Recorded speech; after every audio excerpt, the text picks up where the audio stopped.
Our breaking news this noontime, Maysville, Kentucky is in shock, folks, after a fire kills 5 people, 3 of them children. We do have live team coverage of this heartbreaking story. Chopper 9 giving us an exclusive image from the air. Kristen Swilley talked with neighbors and is learning more about the victims. But we begin with 9 on your side's Tom McKee and the latest on the investigation. Tom. Well, you said it's a tragedy, and it's exactly what people down here are saying this afternoon. The fire began around 1 o'clock in these row houses on 2nd Street that were built in the 1840s and have housed generations of Maysville residents. You can see the extent of the damage. The names of the victims, though, not been released yet, and the cause has not been determined.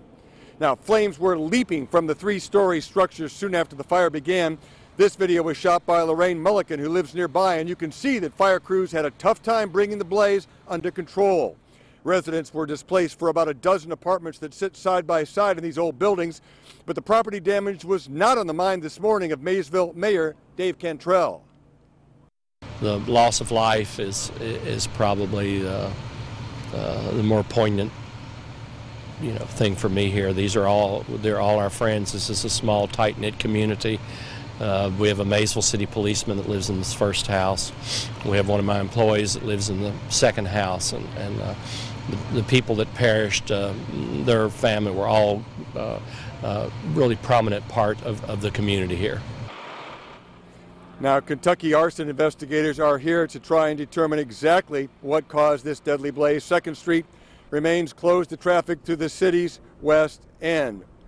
Now, Mayor Cantrell tells me that many of the families here worked years ago for the old mills that used to stand right next to here. So this is a company town, a company area, and everybody seems to know everybody who was in this building, especially the victims. We'll have more on that coming up.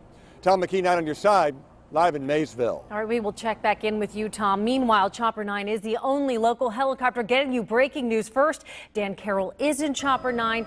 He's live over the scene of that fire. Dan, talk to us about what you're seeing from your vantage point. Well, Tanya, it is a bright and sunny afternoon here in Maysville, Kentucky, and from our vantage point here about 2,000 feet above the scene, you can almost get a sense of just how somber things are down on the ground. We see a lot of firefighters standing around there in groups. We see what appear to be friends and neighbors also standing around on the street. They're talking, appear to be talking quietly to each other, while obviously the investigative work is going on inside. You know, I've been to a lot of fires in Chopper 9 and over the course of my news and broadcasting career, and a lot of times when you go to fatal fires, you can look at the outside of buildings and really not see that much damage, but that's not the case here. There's obviously heavy damage to the front, what you're looking at right now, the front of these row homes, and obviously a lot of damage to the back of the home, which gives an indication of just how difficult it was for firefighters to battle this fire that broke out right around 1 o'clock this morning. Live in Maysville, Kentucky, I'm Dan Carroll in Chopper 9. Thank you, Dan. And so who are those who lost their lives? 9 on your side's Kristen Swilley has been asking around. She continues our live team coverage. Kristen. That is right, Tanya. And we are still working to learn a lot more about the 2 adults and 3 children who were lost in this morning's fire. We're also learning from the town's fire chief that 3 others were hospitalized in this blaze, and their condition is still unknown. Now, we also spoke, of course, with Maysville's mayor, who's a longtime friend of the family, says the 3 children who died attended elementary school here locally, and that the extended family was very active in the community. Now, Lorraine Mulligan lives nearby. She captured pictures and video of the fire and says it will take a while for the impact of the loss to hit her and the tight-knit community of Maysville.